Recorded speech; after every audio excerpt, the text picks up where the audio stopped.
नमस्कार दोस्तों, आपका मेरे चैनल में स्वागत है। दिल्ली में घटने वाली एक रहस्यमयी और चमत्कारी घटना। करीब 95 साल पहले की बात है। राजस्थान के एक अलवर इलाके में एक गड़ेड़िया भेड़ चढ़ाते हुए जंगल में चला गया। अचानक किसी ने उसे कहा कि यहाँ बकरियां चराना मना है। बातों बातों में पता चला कि वो इलाके का तहसीलदार था। दोनों में बात होने लगी। पता चला कि बहुत कोशिश के बाद भी तहसीलदार को बच्चे नहीं होते। गड़ेड़िया ने उनसे कहा कि आप दौसा के बालाजी हनुमान मंदिर जाकर बेटा मांग लो, मिल जाएगा। ना जाने क्यों तहसीलदार ने उस गड़ेड़िए की बात मान ली। उन्होंने हनुमान जी से कहा कि अगर मेरा बेटा हो जाएगा तो मैं उसे यहीं इसी मंदिर में सेवा के लिए छोड़ जाऊंगा। इस बात का जिक्र उन्होंने अपनी पत्नी से भी नहीं किया। मन्नत मांगने के 1 साल के अंदर उन्हें बेटा नसीब हो गया, लेकिन बाप का प्यार अब आड़े आ गया। उन्होंने हनुमान जी से कहा कि मैं अपना वचन पूरा नहीं कर सकता, आपका ये ऋण मुझ पर रहेगा।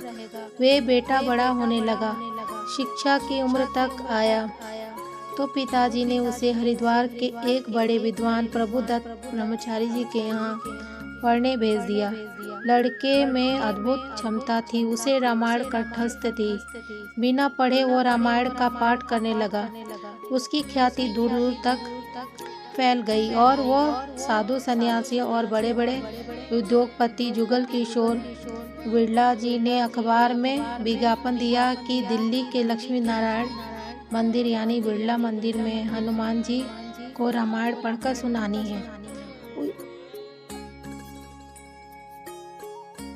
उसके लिए उस व्यक्ति का टेस्ट खुद बिरला जी लेंगे।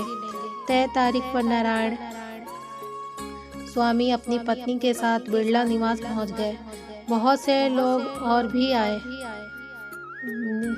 बिरला जी को रामायण पढ़कर सुना रहे थे। जब नारायण बाबा का नंबर आया तो उन्होंने बिना रामायण हाथ में लिए पाठ शुरू कर दिया। बिरला जी के अनुग्रह पर नारायण ने हारमोनियम पर गाकर भी रामायण सुना दी। बिरला जी भाव विभोर हो गए। नौकरी पक्की हो गई। सस्ते के ज़माने में 350 रुपये पगार, रहने के लिए बिरला मंदिर में एक कमरा और इस्तेमाल के लिए एक कार भी नारायण बाबा को दे दी गई। जीवन बेहद सुकून और आराम से बीत रहा था। रुपये, पैसा, शोहरत और देश के सबसे बड़े उद्योगपति से नज़दीकियाँ। बिरला जी के यहाँ एक गुरु थे, नीम करोली बाबा। बेहद चमत्कारी संत थे वे।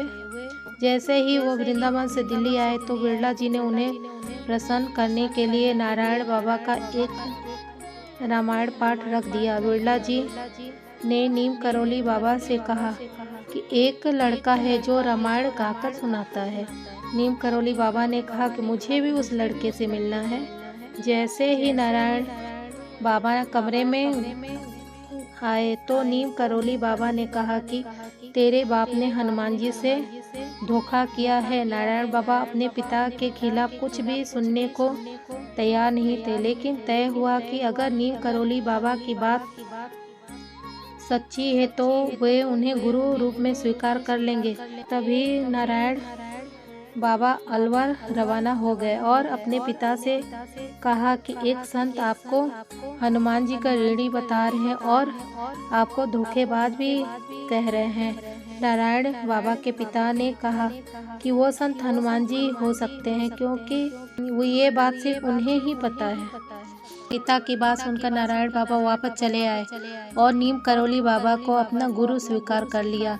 नीम करोली बाबा ने आदेश दिया कि तेरा जन्म हनुमान जी की सेवा के लिए हुआ है, इसलिए छोड़ लाला की नौकरी। गुरु आदेश मिलते ही नारायण बाबा ने नौकरी छोड़ दी और दिल्ली के महरौली इलाके में एक जंगल में एक गुप्त मंदिर में आश्रय लिया। बिरला मंदिर से निकलकर सांप, भूतों और एक अनजाने जंगल में हनुमान जी की सेवा शुरू कर दी। नीम करोली बाबा ने आदेश दिया कि किसी से 1 रुपया भी नहीं लेना है और हर साल नवरात्रे में भंडारा कराना है। बड़ी अजीबोगरीब बात है। एक पैसा भी किसी से नहीं लेना है और हर साल हजारों लोगों को खाना भी खिलाना है, लेकिन गुरु ने जो कह दिया वो पत्थर की लकीर है। बिना सोच के उन्होंने अपना काम शुरू कर दिया। नीम करौली बाबा ने बिरला से कहकर नारायण बाबा की पत्नी को घर चलाने के पैसे हर महीने दिलवा दिए, लेकिन नारायण बाबा को पैसे से दूर रखा। 1969 से आज तक इस मंदिर में हर साल 2 बार नवरात्रे में हजारों लोग भंडारा खाकर जाते हैं। किसी को आज तक इस मंदिर में पैसे चढ़ाते नहीं देखा गया, लेकिन हाँ, प्रसाद पाते सबको देखा गया है। नारायण बाबा आज 94 साल के हो गए हैं, लेकिन गुरु सेवा में आज भी लगे हैं और चाहते हैं कि कम ही लोग उनसे मिलने आए। दिल्ली में घटने वाली एक रहस्यमयी और चमत्कारिक घटना।